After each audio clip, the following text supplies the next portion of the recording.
So hello and welcome. My name is Ozioma Egwanu and I am the Chief Operating Officer of Rising Women, Rising World.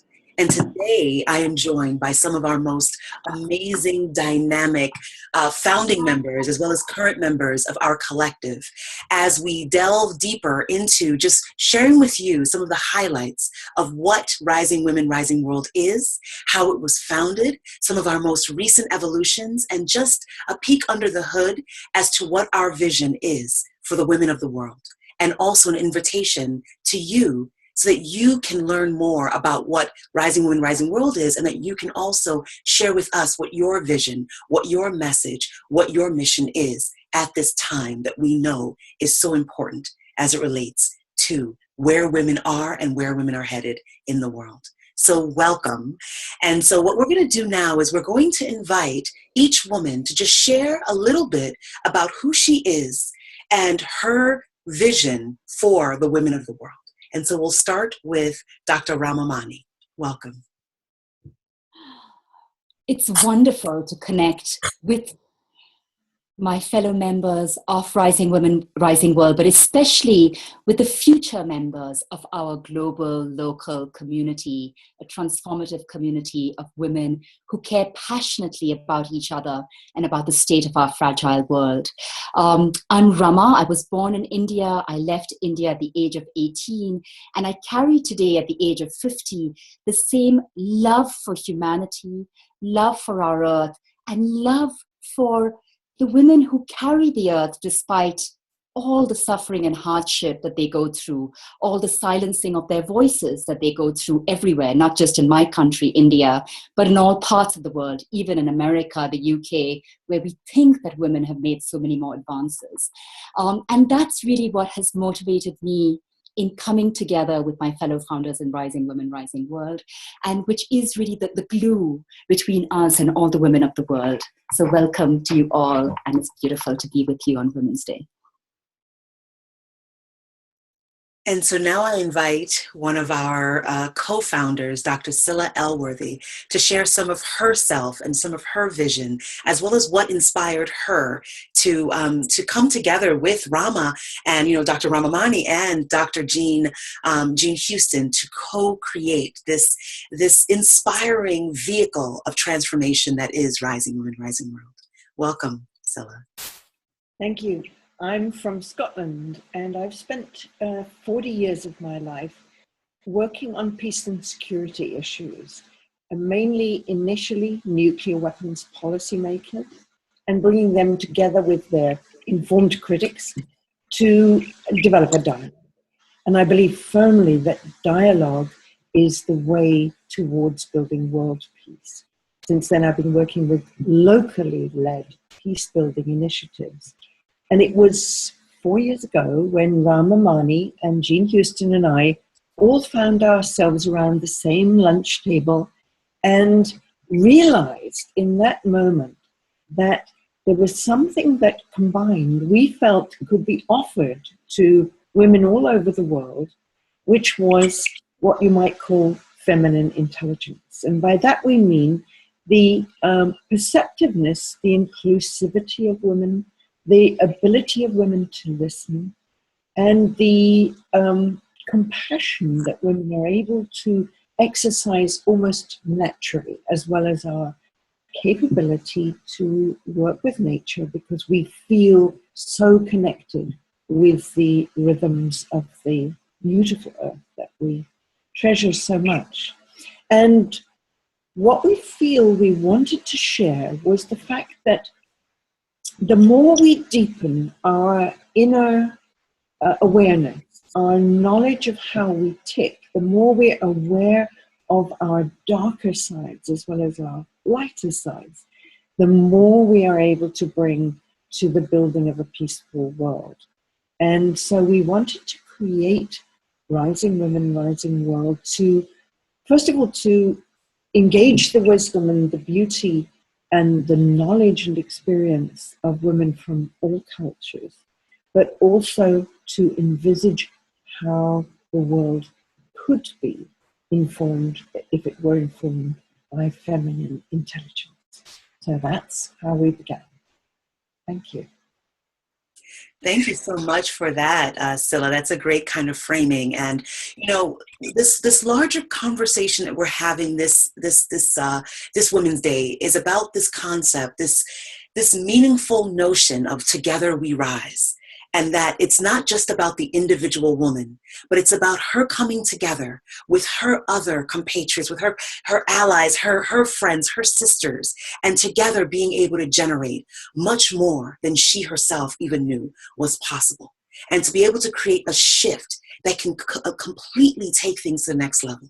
So you're seeing kind of the evolution of Dr. Scylla Elworthy and Dr. Ramamani and Dr. Jean Houston coming together, having that conversation, and then more women from different backgrounds joining that conversation and the initiative itself beginning to blossom.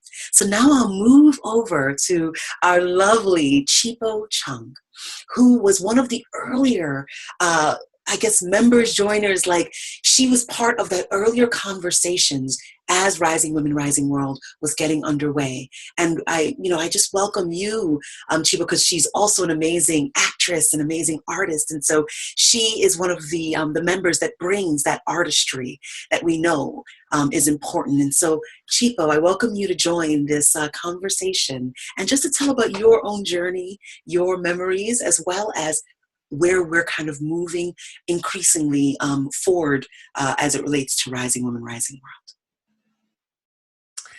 Thank you, Zioma. So my name is Chipo, and I am originally from Zimbabwe, but I now live in the United Kingdom. My great ancestors came from China and from Africa, and I'm very much a global citizen.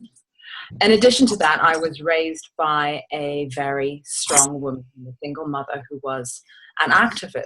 And growing up in Zimbabwe in the 1980s, we were a country that was just newly made independent and trying to create the building blocks of our society, having witnessed over my lifetime the degradation of that vision and the necessity for a vision both for my nation, but also in this time of tumult in the world for the world at large, that we need a vision to move us from A to B and from the kind of dearth of leadership and a kind of competitive and greedy leadership to one that is cooperative and is creative. And because of this, being a global citizen, I hugely align with Rising Women, Rising World. I was at the founding meeting, which was about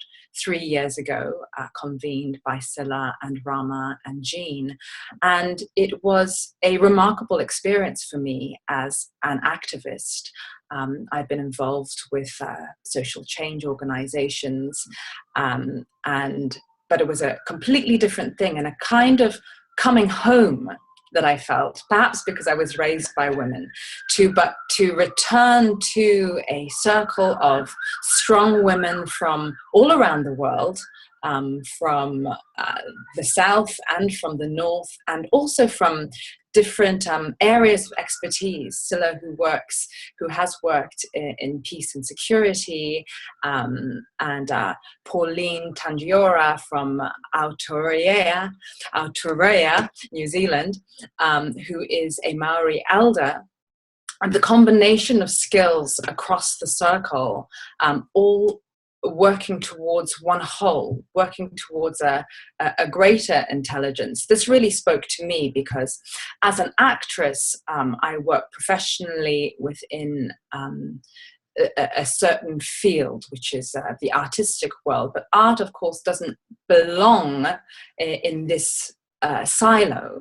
Art belongs within society at large, just as health does not belong in hospitals. The importance of health is in every single one of our bodies. So working in a circle of women who had this holistic and integral view of the world and how a vision of the world that worked in a more integrated way really made sense to me, and excited and thrilled me.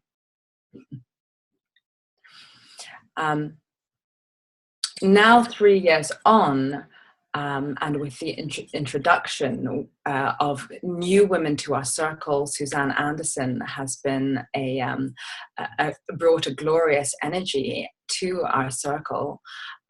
What we have been trying to do over the past few months is to try to instill that sense of circle, that sense of connection across the boundaries of geography, of countries, using what Jean Houston calls the great goddess of technology, to reach across our membership and our core membership to create a space within our organization that holds a sanctity in which we can work in a feminine way, and that feminine way is relational. It's not afraid of feelings or fears, and speaks with authenticity from an inner space of groundedness and honesty. And as Scylla said, it is through dialogue that transformation can happen within families, within organizations, and we hope in a movement across the world. Beautiful. Thank you so much, Chipo. And so, this conversation it takes on the shape of a spiral, and those dynamics of constantly ever unfolding outward as we continue to expand as Rising Women, Rising World. It is so important that women are able to bring their own gifts, their own unique work, and the evolution that they see is possible for where not only women are going, but women and men, and the alignment and the integration of the masculine and the feminine. And, Suzanne Anderson is one of those pioneers that truly has a perspective about what is possible and has been doing deep, deep, deep work in this realm, and has aligned and brought a great deal of her own wisdom as a gift and as a collaboration to the evolution of the collective joint effort that we all are making individually and collectively to moving things forward. And so we'll hear from Suzanne as she kind of shares her own experiences, her own vision, and her own journey. Thank you. And first thing that comes to mind to say is this sense, and maybe you who are listening to this video have the same sense, that something is happening, that there's something happening, and it's just under the surface. We can't quite see it yet. When I hear the history laid out a little bit here by my wonderful colleagues, I recall, so when Rising Women, Rising World was rising, it was the same time when I had just completed 15 years of research myself, trying to decode an opening for women to start to access these next level capacities of what I would call our evolutionary unfolding, but at the exact same time. And I can, recall kind of rising up out of my research lab, so to speak, and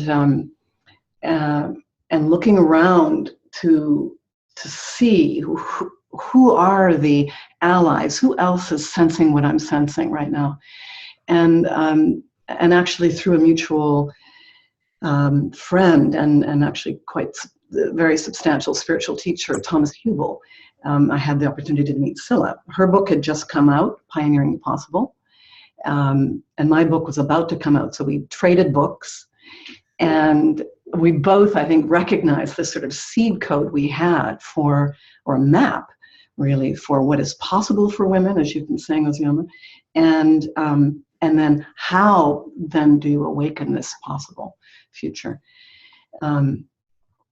I suspect, just for me, listening to you, Rama, and then Scylla and Chipo and Ozioma, I find you all irresistible. There's a sort of irresistible something in the tincture of Rising Women, Rising World. Women who care about the awakening of consciousness and are committed to how that translates on the ground, in the earth, with what we do, with how we do what we do. It's quite unique in that sense. And I would say for myself, my own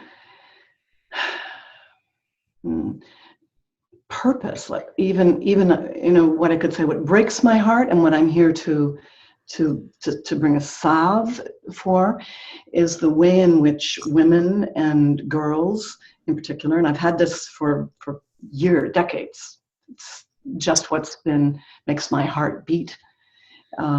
The way in which women and the feminine, let's say, has been minimized, and this deep encoded sense in young girls and women of I am not enough, and I have to do to be of value, that my being doesn't really have value, that I don't belong because I don't recognize my ways of being in this very hypermasculine culture, that it's not free to express my full self, that I really don't have the power to make a difference in a world that's driven by a masculine worldview. And I would say what I know now, in a certain sense,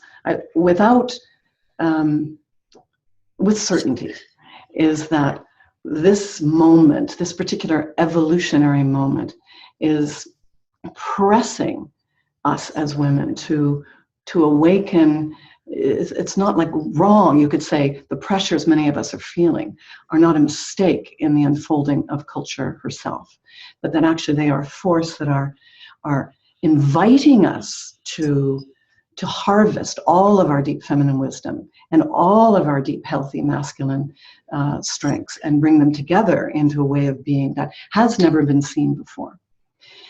And my sense is Rising Women, Rising World provides this great red tent, let's say, where in this experiment of evolutionary unfolding, we can come together and cross-pollinate and be supported, share best practices, coach each other, be mentored by each other, learn from one another. And so, yeah, that's probably enough for me right now. Ozema, pass it back.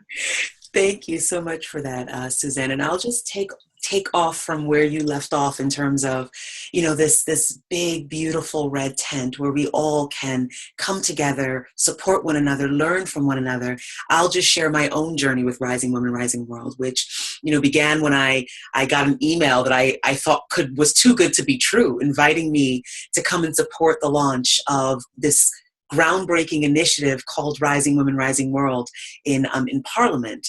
And I was actually coming off of the probably the most successful year of this initiative that I had created called World Dream Day. And it had been celebrated in more countries than ever around the world. And, I was just invited to come and join in on this conversation. And I find that is something that over the years I have found to be the case, is that every woman that joined Rising Women, Rising World is issued an invitation.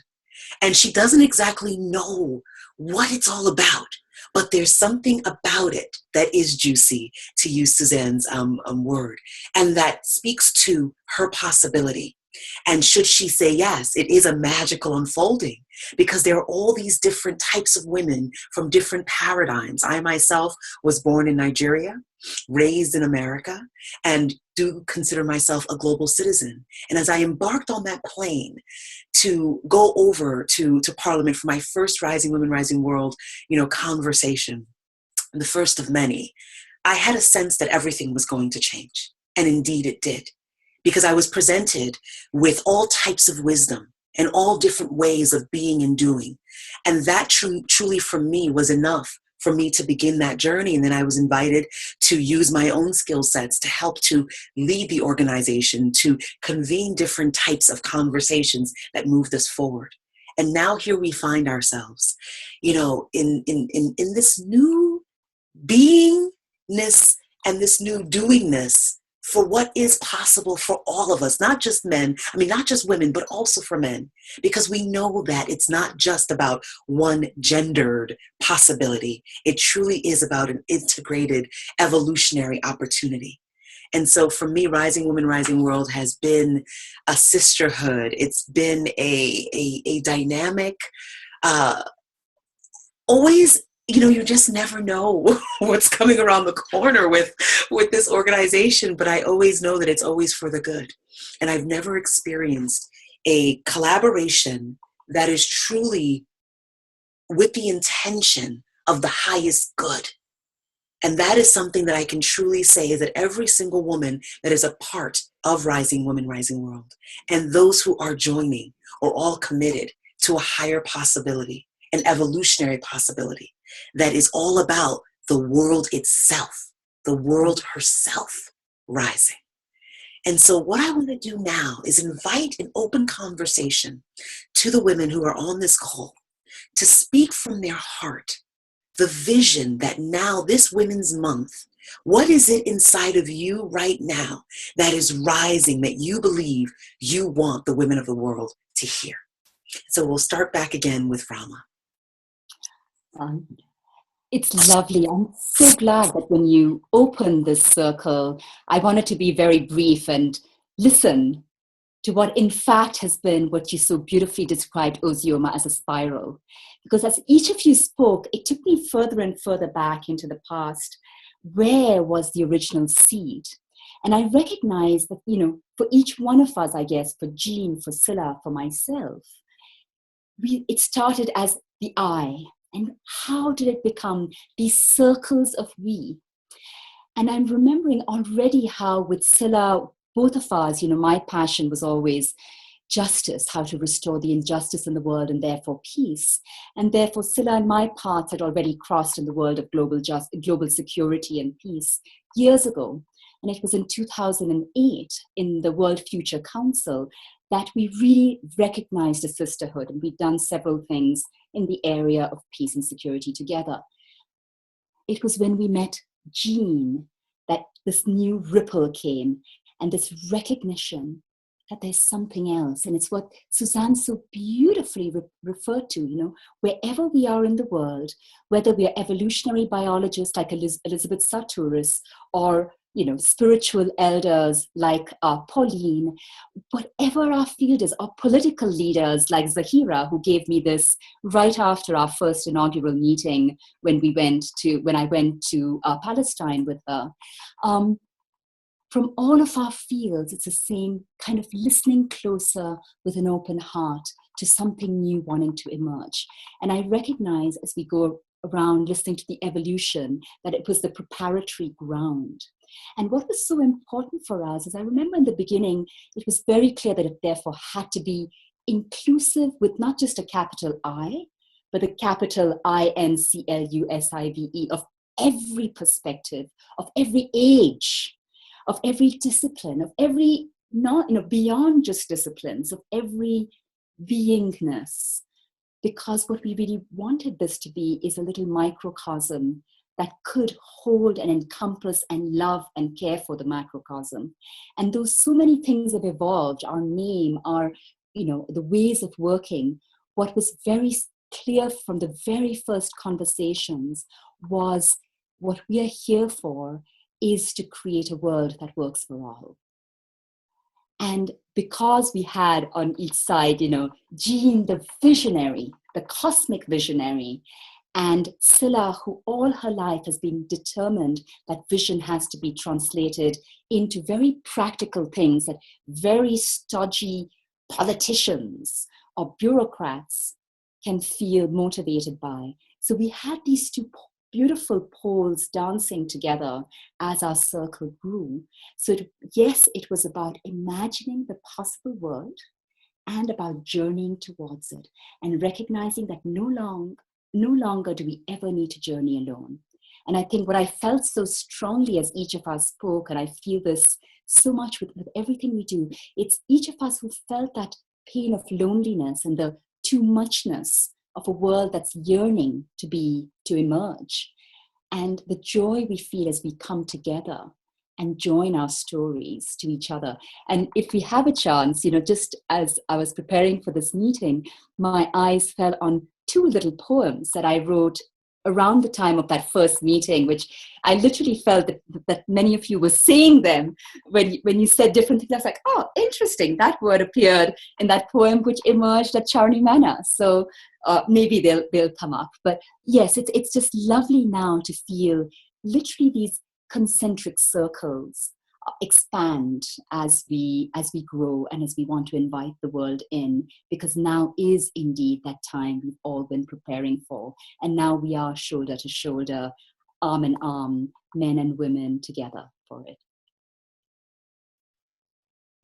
Thank you so much for that, Rama. And of course, we will love to hear your poetry as we kind of close out this call, this invitation. And so I invite you now, Chipo, if there's something that you just want to express, if there's a vision, a yearning, a message that you believe the women of the world on this day, this entire month, because this is really meant to not only to be shared on Women's Day, but to hold the entire month and beyond.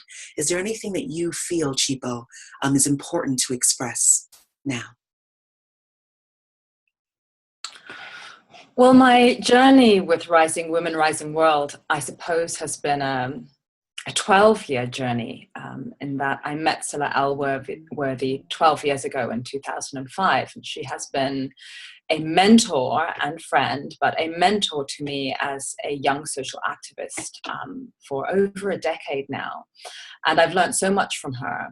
And of course, Zimbabwe being quite a politically stuck place, her work on conflict transformation was extremely important for me to note and understand. And of course, the basic theory, which she then put into action within Rising Women, Rising World through a curriculum which we called Inner Action, is that before we can create effective outer change in the world, we have to do the work on our inner landscape, on the inner obstacles within us that will allow us to transform the mountains and obstacles outside of ourselves.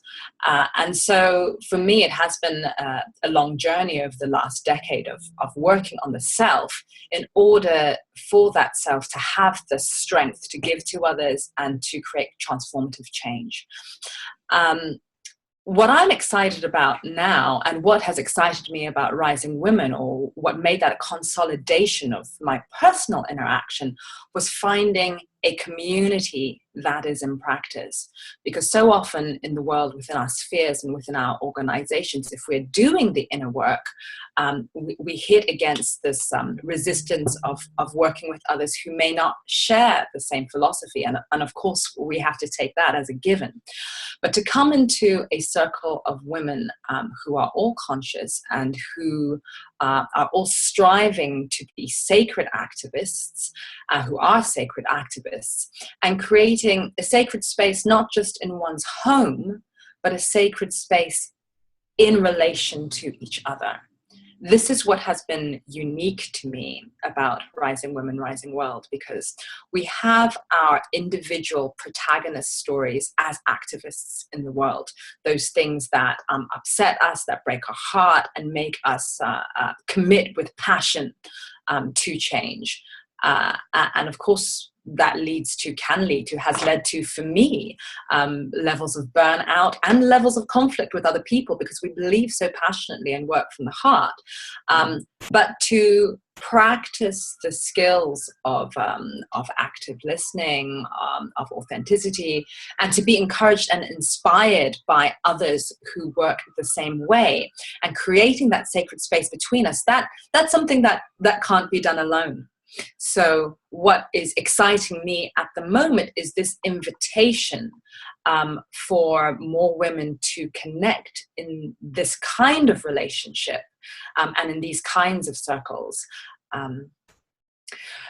The Women's March in January was such an inspiring and invigorating experience. And I think many women, certainly in the Western world, had felt a kind of heartbreak over the ways in which women's rights are being put at risk through the current state of politics in the United States. And it was heartbreaking for many individuals and for many young women. What was so remarkable about going on that march was feeling not alone and feeling what that collective energy can be, and how powerful and beautiful and colorful and diverse that energy is. And that really excited me. And what excites me as a next step is how can we make that kind of field of energy not only specific to those marches or those days? How are we able to sustain relationships over time that carry that field of energy? And I think that Rising Women and other initiatives of women around the world are springing up and sprouting up, and are really answering to something that is in the field out there that many women's organizations, including our own, are feeling, or many women are feeling at this moment, that I don't want to be alone. I want to be in community. I want to be with my tribe. I want to be with people who relate to me on a heart level as well as on a political level. So that's really exciting me, this Women's Day. Thank you, Chipo. And Suzanne, back to you. Just, is there any message that you seek to share with the women of the world on this day during this month? Yeah, thank you. I love what you were, both Rama and Chipo, you were just offering, and the sense what comes to me is, from what you're saying, Chipo, is the sense of we are needed right now. In one way, sometimes I feel, and I wonder if you feel this too, that you were born for these times, actually, that it's not a mistake, and you wish it were a little more comfortable, but actually no, that these are your times. We are needed now, and that we will need each other, for sure. There's something about this evolutionary moment, I know from my own research and understanding, that is about a we space, that we cannot do what needs to be done in terms of shifting this fragile turn or evolutionary unfolding moment toward the positive alone. We can't do it because actually the solutions, we could say, the new ways of thinking, the new ways of feeling, the new ways of letting that translate in the body and actions, needs to come from sort of downloading the future from the relational field, I believe, that we actually open ourselves to others, and somehow there is this wisdom, there's a kind of love, and even a new kind of power that sort of downloads between us. And this is, I don't think, ever been needed in this way before, and I don't think it's ever been experienced before in the same way as we will experience it now. And the other thing I would say to you on Women's Day is to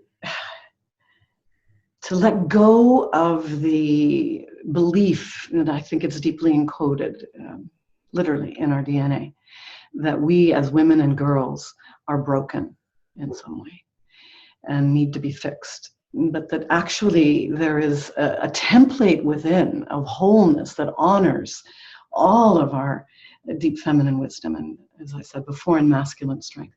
But we have to open the channel for that. So this means, in a way, the invitation, and I think this is what we offer under our big red tent of Rising Women, Rising World. We're going to have to roll up our sleeves here, and this shift in consciousness will require us to unravel or unhook from these deeply encoded beliefs about our not being sufficient, so that we can actually start to come into the world and source the solutions that might lead to a positive world for all beings from this wholeness. So and that kind of work of what I call an inner operating system upgrade is not easy. We have, I think that's something that we can recognize and not sort of soft pedal the changes that are required in the world are going to require us to return home first, really. Remove the lenses that have been blocking us from seeing ourselves, others in the world more fully. And then see what actions, positive change actions, we personally need to do. And that won't be everything. There'll be things we are specifically charged to do, and we'll know what those are to do. So that's, put your ear to the earth of your own body, the ear to the earth of the earth, and hear what she has to say. Thank you so much, Suzanne. That was beautiful. And thank each of you for just sharing so deeply from your own heart, from your own journey, from your own wisdom.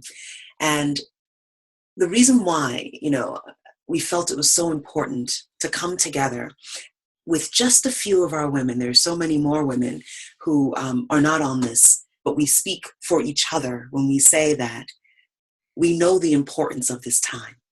And we know that it cannot be moved forward, like where we know we're headed individually and collectively, what we know is possible for our world, that it is about that collective connection. And it is about rising together. And it is about learning about different ways of being and doing and becoming those types of people that we really are already. But it's about having that space, having that foundation, having that support system to fully embody and embrace that energy. And that truly is what Rising Women, Rising World offers, is a realm, is a space of connection, is a space of support, is a space for evolution, and is a space for all of us, regardless of where we are on our journey, to know that we are felt, that we are seen, and that we do truly matter. And so, in closing, as we celebrate this day, as we celebrate this month, I invite you, Rama, to share your beautiful poetry to round out this conversation as we head on out. I step out of the shadows to share my story, for it is unique. Born from the pain in our martyred land, fractured and cut in pieces again and again. I step out of the shadows to share my story, for it is not unique, but the same as women everywhere, silenced and shackled in our societies and in our homes. The same despair and defiance flows through all our veins. The same determination makes us rise again and again and again together. Beautiful, beautiful, beautiful. And so appropriate.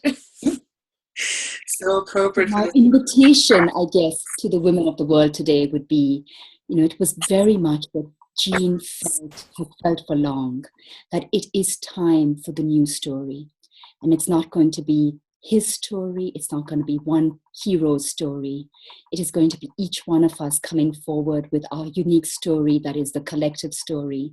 And when we weave our stories together, we will have that new vision that we will begin to live together. Absolutely. Together we rise.